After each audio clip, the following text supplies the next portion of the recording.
in some ways, especially here in the Midwest, when we think about sheltering in place in our homes, there are very clear delineations, right? Like my house is X number of feet from yours. There are, 4 walls around me. I'm able to isolate. The Midwest, and Ohio in particular, is very highly segregated. Our cities are very highly segregated by income and by race. And what that allows is such a difference in lives. Let's just take Dayton. You could pick any of the other Ohio cities and make the same comparison. Some of us could just happily go from our nice, safe job environment to our nice, safe home and neighborhood, stopping at Starbucks and the Kroger's grocery store on the way, getting all of our amenities, dialing in somebody to bring us food.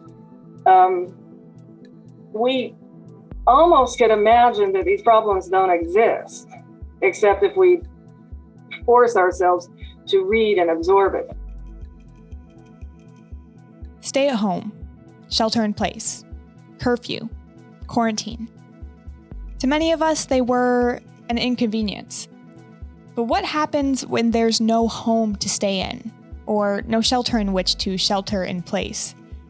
How about when home isn't safe, or shelter isn't sufficient? In November of 2020, 1 out of 6 adult renters in the US, or 12.4 million people, reported that they were not caught up on rent. In the same survey, 34% of all adults said they found it difficult to cover usual expenses like food, rent, and medical costs. But these numbers only scratch the surface of what millions of Americans are going through on a familial level, where the very idea of shelter is problematic to begin with.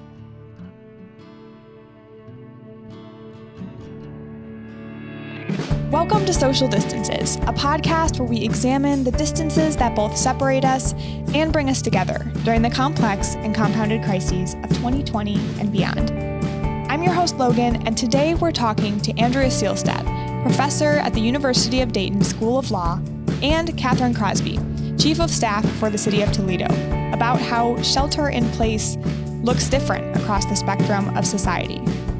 The question of why, according to Andrea, is more than a bit complicated. Of course, there's so many issues that are implicated by COVID, and many of them pre-existed COVID. So then what the interesting question is, well, what did this pandemic do and some of the restrictions and reactions to it do to some of those existing issues? So, of course, you've named a couple of them, like the housing and the, people's placement in housing or homelessness. That's, of course, an issue. And then you have the issue of people and their risk for, the increasing numbers of people who would be at risk for eviction because of income issues, because we have increased unemployment and interference with work because not all the parents can, parents with children can't all be working out of the home when the kids are at home. And so lots of different reasons that the economic health of the families has diminished in these times. So then that puts strain on people's ability to keep their housing and pay their bills and their utility and all of that. So there, of course, during the pandemic, there has been a lot of encouragement from the government, from public health organizations to shelter in place, to be able to isolate, to stay in your home. For some of these people for which shelter in place might not be possible, what are some situations that, could be possible for these people who are seeing adverse effects from, shelter in place? Some of us, we all suffered psychologically and stress-wise and with the uncertainties and, some of the inconveniences. But there's a huge difference between those of us who are sheltering with more security in nicer neighborhoods with food and groceries and all the amenities of life in relative proximity and an ability to go to the grocery store once every 2 weeks or something and stock up. That's a lot different from the people who are living more on the margins of subsistence that have to go. They don't get huge amounts of money where they can go to the grocery store for 2 weeks of time, 2 weeks of groceries or whatnot, or just dial up, have your food, delivered to you, or just run down to the corner store, because in a lot of the communities, there's not even those facilities. There's not even the grocery stores and the facilities that could do that. With poor economic health alongside limited access to groceries comes poor physical health. One 2020 study from the Center on Budget and Policy Priorities showed that 12% of adults in the U.S., almost 26 million people, reported their household didn't have enough to eat in the past 7 days. That's more than triple the number that didn't get enough to eat at some point in the entire year of 2019. One issue is really the availability of food, like something basic for subsistence as food. There's a very high percentage of families and families with children that don't have enough food in a week's time to get proper nutrition. That's pretty shocking. And of course, that's always the case, sadly, but it's increased during COVID. For Catherine, 150 miles north, on the ground in Toledo, Ohio's fourth largest urban center, throughout the entirety of the pandemic, there have been new challenges in getting resources to people and people to resources. So the big thing, early on that we learned about was the food insecurity piece. So United Way and Connecting Kids to Meals really picked up to support food distribution. We also used some of our CARES dollars to support food distribution, as well as access to healthcare services around testing and things like that. So that was one thing that we saw. I think the other thing that was concerning is just the transportation. So you saw TARTA had to limit the number of people on buses, which had a significant impact on people getting around. In addition to lack of housing or lack of sufficient resources while sheltering in place, some homes just weren't safe. According to one study by the Council for Criminal Justice, domestic violence was up 8.1% in 2020. Andrea saw that play out in Dayton. There's just a whole lot of issues with security and safety, domestic violence and child abuse that has gotten tremendously worse during these times. So people who are sheltering in a place that's highly distressed with aspects of violence and fear and a neighborhood that's crumbling apart without the amenities close and without the security and safety. It's just stay-at-home sheltering is quite a bit different. Back in Toledo, the situation didn't seem much better. According to local news station WTOL 11, in the weeks surrounding the implementation of Ohio's stay-at-home order, the Toledo Police Department saw a nearly 20% increase in domestic violence calls. I would say the most significant thing that sticks out in my mind is the violence. And specifically, we saw more young people under the age of 18. So we had a couple of instances where, we had a young man at 15 who was killed due to gun violence. We have a couple of instances of gunplay. So young people playing with guns, and they end up, with a fatal outcome. So, and then even just like, because all of the recreational activities were shut down and there was nothing for folks to do, what the pandemic has taught us is that, oftentimes there are things that we take for granted. For example, like, when a city budget gets cut, recreation and investment in parks, those things are the first to go.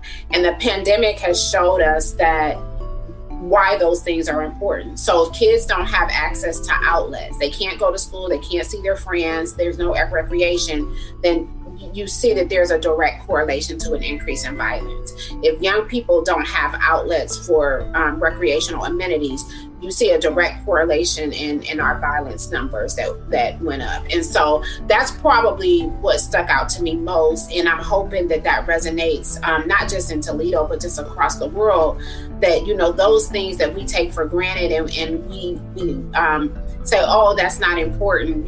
This is more important.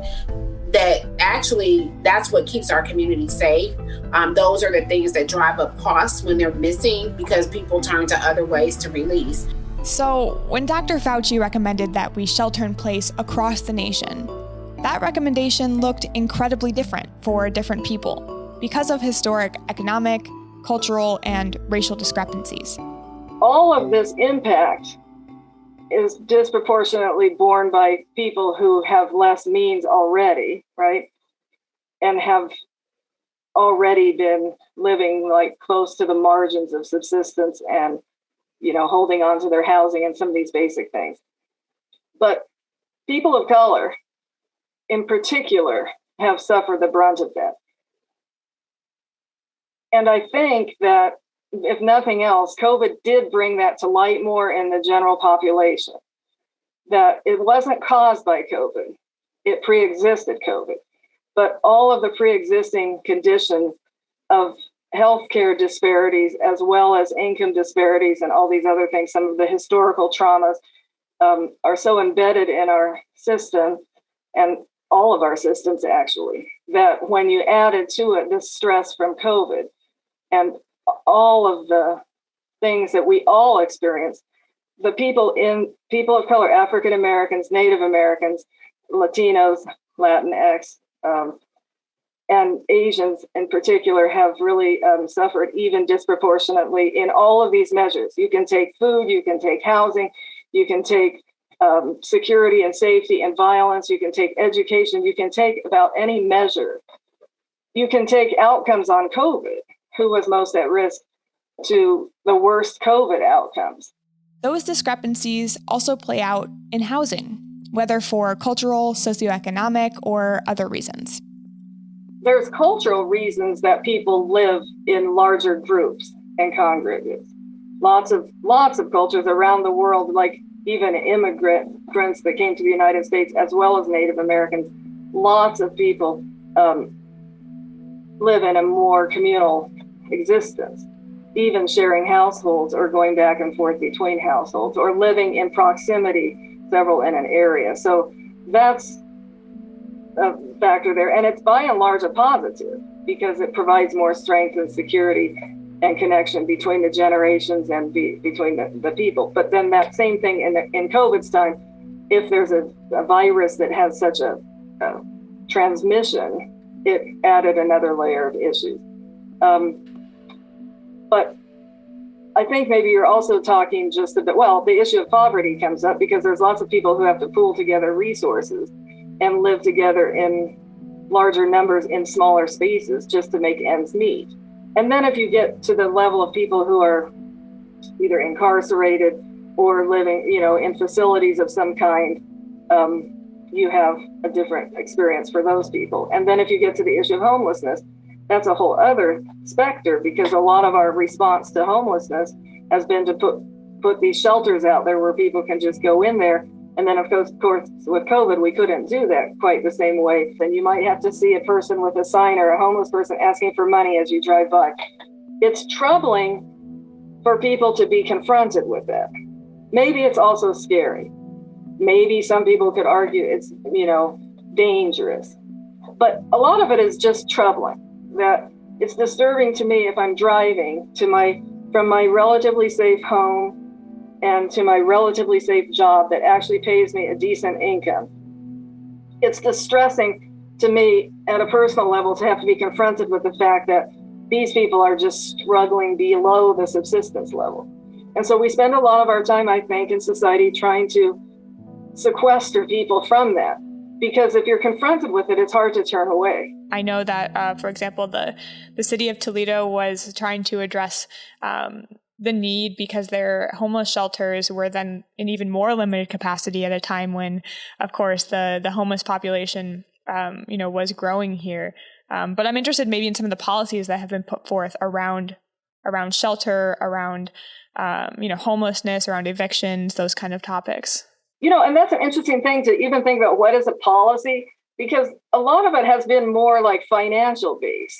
Like if you look at either the CARES Act or this more recent American Rescue Plan Act that just came into effect, I don't know, maybe pieces of it you could identify as policies, but a lot of it is about financial assistance.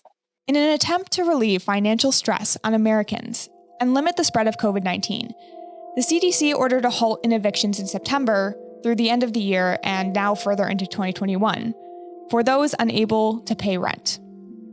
But many accumulated debt through these postponed but still unpaid bills. And jumping through hoops to even maintain legal ground to stay meant millions still struggled. But if we look at it even on the face of it, it's not really a policy. It's just a temporary measure that says let's make it harder for landlords to evict people in this time frame. But if you look carefully at it, it's not the only kind of evictions that are saved, if they can be saved, are evictions based on non-payment of rent, where which is caused, or exacerbated by this COVID situation. And there's actually quite an elaborate, well, some would argue whether it's elaborate or not, but if you work with people who are living at the margins, any kind of process like this that requires that you affirmatively know information and get forms and download forms and then go to the court and file them and then serve them on the landlord and do all of this after you've gotten your eviction notice, anything like that without assistance or somebody coming and helping you, or even how do you print out the form? I mean, it's hard. Sometimes it's hard to get this idea that, oh, it's just a form. Okay, but think about it. You're in a home, you don't have a computer, you don't have a printer. You're supposed to stay at home. Your kids aren't going to school and you don't have a job place for it. Most of, some of the time, even the businesses are closed. Where are you going to get the form and print it out? And how are you going to know about it if somebody doesn't tell you? And there's organizations out there that are helping people. But one of the main things is like the outreach and the going to people and finding them and giving them the information that hasn't been there. And that's made worse by COVID, when all of us are supposed to be sitting in our offices and not going out into the community anymore. It's had a positive impact. I don't mean to suggest that it hasn't, but it's not really a policy change. It's a short-term measure designed to keep people in place during this time period, but only for certain things.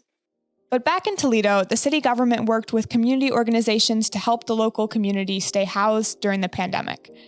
According to Princeton University's Eviction Lab, historically, Lucas County's eviction rate surpasses the state's and is more than double the national rate. We had a lot of concern about people being evicted, especially during a time where people needed shelter because they have to work remotely. And so the CARES dollars, the stimulus dollars that we received, or the CARES Act dollars that we received, was very helpful to that. So we were able to deploy about $1.5 million, I think it was about $1.5 million to Lutheran Services and NeighborWorks to help with rent, to prevent folks from being evicted. And then we just announced some additional money that's supporting rent as well as mortgage.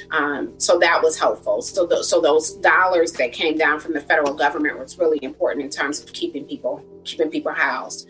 One of the biggest challenges to that is making sure that you have systems in place that you can quickly deploy those resources. So it was really important for us to be able to work with our nonprofit organization so that they could set up application processes for folks to be able to apply for those funds. But while impact of policy and funding can sometimes be a slow, winding path to the people, city administrators and workers at the forefront of communication, engagement, and development have learned important and formative lessons for policymaking in the future. Perhaps the main thing is the awareness that COVID brought to glaring light, along with some of the incidents with the police brutality and some of the resulting protests over the summer. Like, those two things really converge, of the tremendous and ongoing disparities based on race and income, but based on race. And the healthcare disparity is a huge issue for every population of African Americans, Native Americans, Latinos, every population, the disparities in the underlying health and condition of the health, as well as access to resources and the history of access and on many other levels is unequal. And I think we've now seen that. I think everybody's now seen that, and there was momentum to address it. But those structural inequalities are just so deeply embedded that it's going to take a lot more work. And when you work with people who are indigent and struggling in some kind of way because they've come to your attention as a lawyer, as I do, I'm always seeing people as a lawyer who are having some kind of a distressing legal situation. So already that something has happened, they're not just coming for fun, right? But when you get to know people in these distressing situations who are also indigent and coming from different communities, Native American communities, African American communities, Appalachian communities, immigrant communities. There's so much talent and brilliance. So the more that we can bring to success to be able to exercise their talent, the better off we all are. It's just so much to think about that we took for granted pre-pandemic, that I hope that post-pandemic we don't lose sight of that, because oftentimes what happens is, like you said, you start to settle in with this is our new normal, and then you're like, okay, well, on to the next thing. I am fortunate that I'm fortunate, I'm blessed, right? But I know that there are people who are out there hurting, and just always making sure that we're staying at the keeping that in the forefront of our minds, and not getting caught up in our privilege to be able to work remotely or to eat whatever we want to eat. And we don't lose sight of those folks that are actually hurting in the midst of this pandemic and after. I'm your host, Logan, and this is Social Distances, where each week we look at a different cross-section of society that has been impacted by the crisis and unpack topics ranging from the environment, earth and death, shelter, media, race relations, and more, through insights from historians, anthropologists, policymakers, and other researchers. Subscribe on Apple Podcasts or wherever you get your podcasts. And check out the video edition on social media under @Midstory or at www.midstory.org. This program is made possible in part by Ohio Humanities, a state affiliate of the National Endowment for the Humanities.